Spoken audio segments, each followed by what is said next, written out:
اس سال پاکستان اور سعودی عرب میں عید الاضحیٰ ایک ہی دن منائی جا رہی ہے۔ اس وجہ سے لوگوں کے بہت سارے سوالات ہمارے پاس آئے ہیں کہ جو لوگ امریکہ میں رہتے ہیں یا برطانیہ میں ہیں یا یورپ کے کسی اور ملک میں ہیں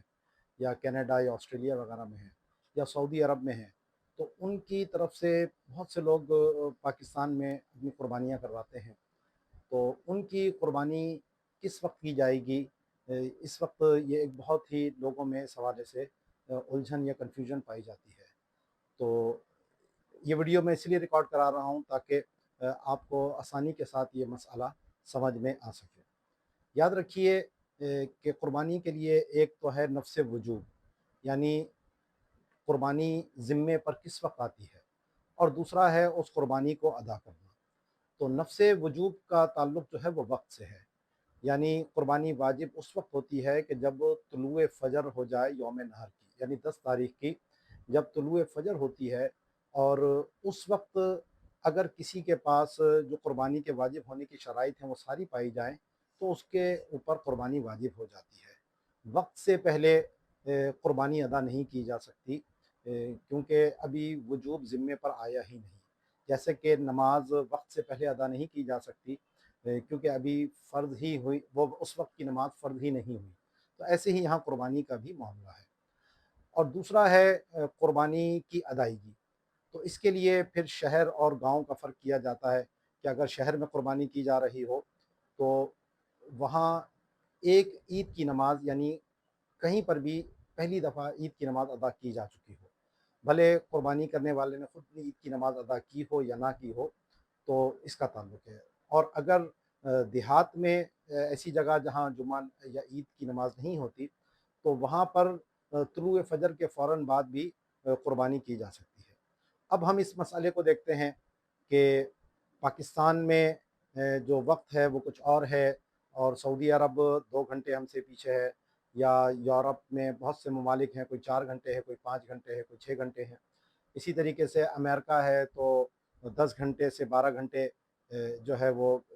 ہم سے وہ پیچھے ہیں۔ اسی طرح آسٹریلیا یا کینیڈا وغیرہ کے ممالک ہیں۔ تو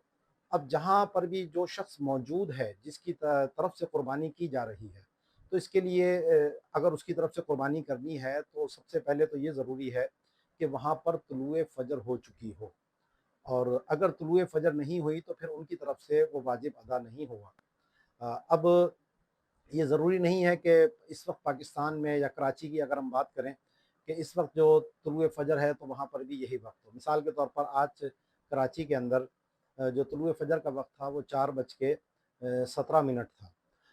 اور یو کے اندر جو میری معلومات ہیں وہ تقریباً 1:30 کا وقت ہے طلوع فجر کا، کیونکہ یورپ میں اس وقت جو ہے وہ گرمیاں ہیں، تو رات وہاں پر بہت چھوٹی ہے اور دن جو ہے وہ بہت بڑا ہے۔ تو ہمیں یہ دیکھنا ہوگا کہ وہاں طلوع فجر کس وقت ہو رہی ہے۔ اگر وہاں طلوع فجر ہو چکی ہے اور آپ پاکستان میں کراچی میں ان کی طرف سے قربانی کرنا چاہ رہے ہیں، تو پھر کیونکہ اب شہر ہے تو شہر میں عید کی نماز ہو چکی، تو ان کی طرف سے آپ قربانی کر سکتے ہیں۔ اس میں قربانی کی جگہ کا اعتبار کیا جائے گا ادائیگی کے وقت میں۔ تو ادائیگی جب شہر میں ہو رہی ہے تو یہاں ایک بھی عید کی نماز اگر ہو گئی ہے تو آپ ان کی طرف سے قربانی ادا کر سکیں گے۔ صرف شرط اتنی ہے کہ ان لوگوں جن کی طرف سے قربانی کر رہے ہیں وہاں طلوع فجر ہو چکی ہو، اور اگر پاکستان میں دیہات کے اندر کر رہے ہیں تو پھر تو یہاں طلوع فجر کے فوراً بعد بھی ان کی طرف سے قربانی کی جا سکتی ہے۔ اور یہ عالمگیری میرے سامنے موجود ہے جس کے اندر واضح طور پر یہ جزیہ موجود ہے جو امام ابو یوسف اور امام محمد سے مروی ہے کہ اگر کوئی شخص کسی شہر میں ہو اور اس کے گھر والے دوسرے شہر کے اندر ہوں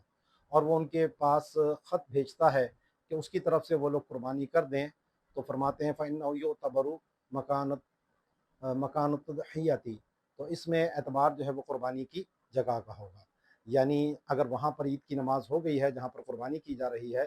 تو خود اس شخص جو اگرچہ دوسرے شہر کے اندر موجود ہے، اس نے عید کی نماز وہاں ہوئی ہو یا نہ ہوئی ہو، اور اس کی طرف سے قربانی کی جا سکتی ہے، لیکن شرط یہی ہے کہ وہاں کم سے کم طلوع فجر ہو جانا وہ ضروری ہے۔ وما علینا الا البلاغ المبین۔